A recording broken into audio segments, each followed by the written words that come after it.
Tawakkol Karman, it's good to have you on the program. It is hard to believe that it's already been 10 years since the start of the revolution in Yemen, which you helped launch. You recently said that more bombs in Yemen won't help the millions of people struggling with starvation, poverty, and disease. What needs to happen now? What position would you like to see the United States and other countries take to bring this war to an end?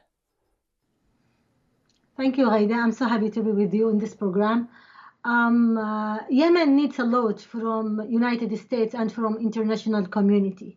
They have to stop the war in Yemen. They have to stop destruction by Saudi Arabia and Emirates coalition, and also from other hand from militia of Al-Houthi that supported from Iran. And this war will not stop if they continue supporting any parties in this war by the weapons.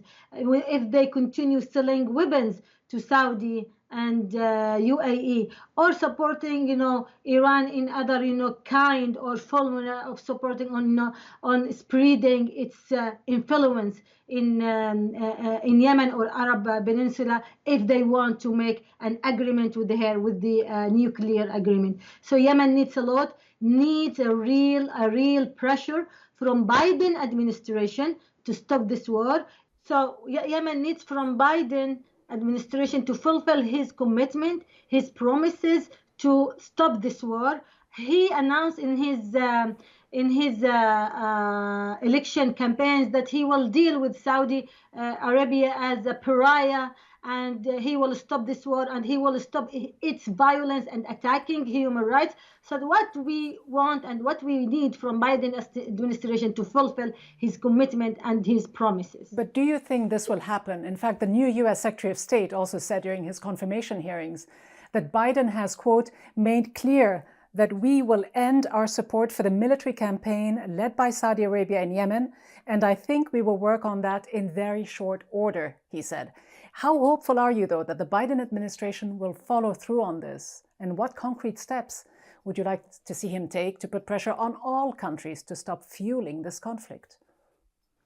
I was very happy yesterday when I heard and watched, the decision that they will stop the selling weapons to Saudi and Emirates, and it is just the first step. It's just the first step of what Yemen need, and it is not just to this decision to be just to review the decision. No, it must be permanent decision to stop the war, and with these weapons they sell to America. That means they kill thousands and thousands of Yemen, and they fuel the war inside Yemen, and also they fuel the proxy war between Saudi and Iran. So and also there is another steps that means that Biden's administration shouldn't deal with any dictator in the region, around the world, especially in the region. With Trump administration, strategy was dealing with dictators, glorifying these dictators. With Biden administration, it should be another thing, another page page that respects the values of America, the values of supporting democracy, freedom, and equality of people, the demands of people for freedom. So stopping any kind of support to Mohammed bin Salman, any kind of support to Mohammed bin Zayed, to Assisi, to Haftar, to all those dictators that troubling our countries and that want to stop the wheel of change and the will of people to reach to the freedom. But knowing what we do about the way US foreign policy has worked in the region for decades, how autocratic leaders and regimes have been propped up in the name of stability, what are the chances that Biden will change course, that he will put human rights at the center of his foreign policy, that he will not continue this traditional support and appeasement for the leaders that you mentioned? I will deal with Biden and his administration promises, not with the previous policies, wrong or mistaken policies of United States. What we have now, we have promises from Biden. He promised that he will not support dictators. He promised that he will support human rights. He promised that he will stop war in Yemen. So what we are waiting is the fulfilling his commitment, is the implication, is he should apply what he promised, not just American. He promised all people around the world, special people in our countries, in Arab countries, special people in Yemen. So we are waiting that, and we are expecting that he will fulfill, his commitment. That's what we are hoping. So let's wait and see what he will do. Otherwise, he will participating in destabilizing the global peace, because with these dictators, they are posing a great risk to the global peace. They are the one who create chaos. They are the one who produce more refugees. They are the one who produce terrorism.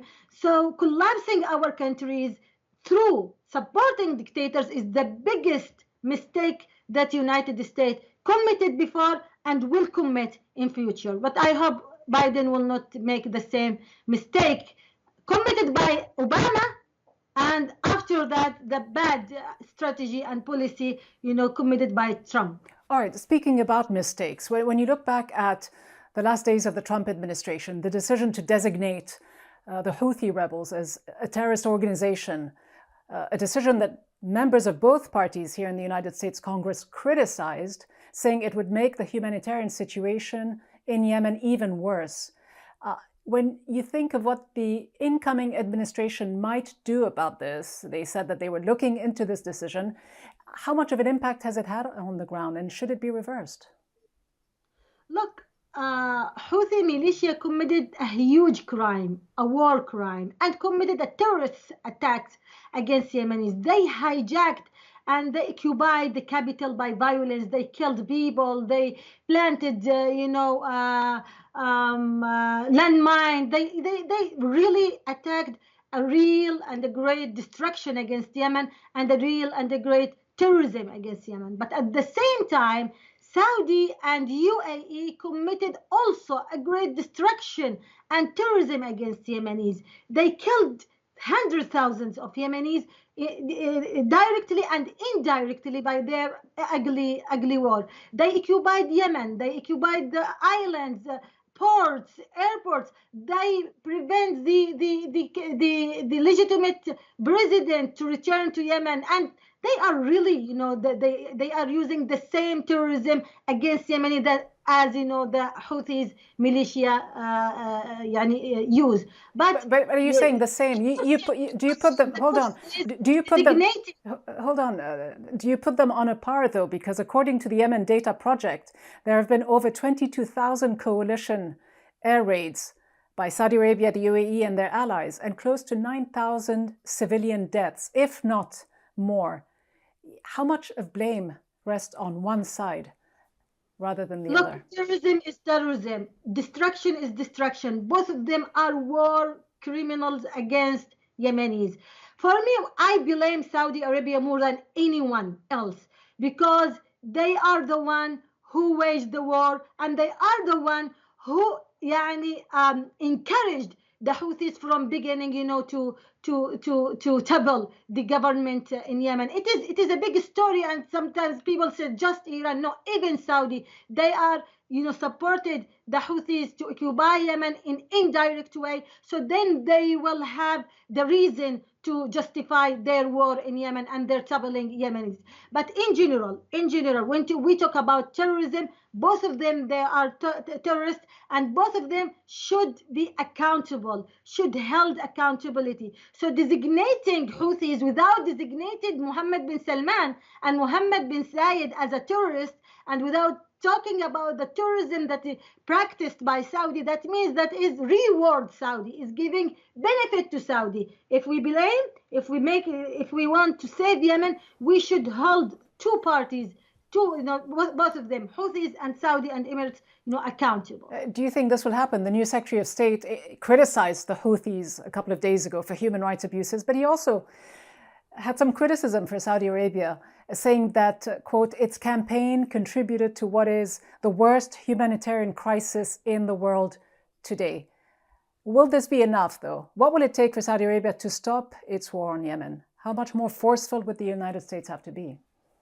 They have to stop their blockade in Yemen. The ports and airports should be open now. All the ports and airports, the port of Sana'a, Al Hudaydah, Shabwa, Aden, Sayoun, Al Mukalla airports, and they have, United States can help Yemenis and can benefit and serve the humanitarian issues in Yemen by making great pressure towards Saudi, towards Emirates, and even towards Iran. Iran should stop their supporting Houthis militia, should support exporting weapons to them. They have to pressure Saudi and Emirates by stopping weapons, by pressuring them to open the blockade and to stop their hegemony, their occupation to Yemen. It's very important that they should know that Saudi is act as a country who occupied Yemen. Actually, they occupy Yemen, occupy its ports, its airport, and denying Yemenis from and the legal authority, President Hadi, from return to Yemen, and create militias, create and support militias in the 80% of the land of Yemeni land that is out of the control of Houthi. So there is a lot of things that American administration, Biden administration, should do for Yemen. And certainly with so many millions of Yemenis looking to the outside world to survive, with 90% of the food being imported, a lot of people are looking toward the outside world. But at the end of the day, given the intricate interests among nations, will the real long-term solution come, or have to come, from people like you, from peace activists on the ground? When you look back at the protests of the so-called Arab Spring, which started a decade ago in Tunisia, and then Egypt, and then Yemen, do you have any regrets, or are you hopeful that change will come? I am so hopeful that change will come. And we started our change when we toppled the dictator of Yemen, Ali Abdullah Saleh. When we in Arab Spring revolt against dictatorship, against corruption, against injustice. This is the biggest and the most important point, the turning point of our, destiny, of our future, great future with democracy and freedom. And with this hopeful, I'm asking the Western government, I'm asking United States, I'm asking Britain, I'm asking Canada, French, all those who call themselves as a free countries. What is your decision? Will you support people in this region to take and to have their freedom and democracy? And we don't want a support from you that it's financial or something. It's stop allying with dictators. Stop glorying them. Stop receiving them. Stop any kind of conspiracy with them. I'm talking about governments. The governments of the Western government, they are the one who've been either silenced or complicit with those counter-revolution with Saudi, with Emirates, on toppling the democracy in Egypt after, Egyptian Spring. They were behind the coup in Egypt. They were behind the civil war with supporting Haftar in Libya. They were behind Saudi and Emirates, supporting them in their war in Yemen. They were behind also Houthis in somehow in their coup in Yemen. So they are the one who toppled and wanted to topple the democracy and the will and the dreams of people for democracy. But nothing will topple the will of people, the hope of people. So if they think that they win the battle, we tell them, the counter-revolution leaders, Mohammed bin Salman, Mohammed bin Zayed, Khamenei, and all the superpower behind them, you are the loser.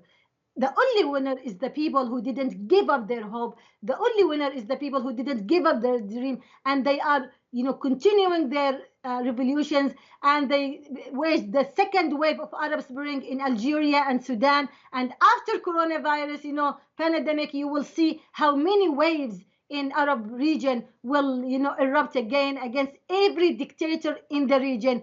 As long as there is a dictatorship, as long as there is a corruption, it will be a revolution against these dictators, against these corrupt people, until we reach to democracy, freedom, equality, and rule of law. This is our promises as a revolutionary people. This is the promise. This is the promise of Arab Spring. We will not give up. All right. Absolutely. All right, the revolution goes on this optimistic note. Tawakkol Karman, thank you very much. Tawakkol Karman, Nobel Peace Prize laureate and founder of the Tawakkol Karman International Foundation and Women Journalists Without Chains.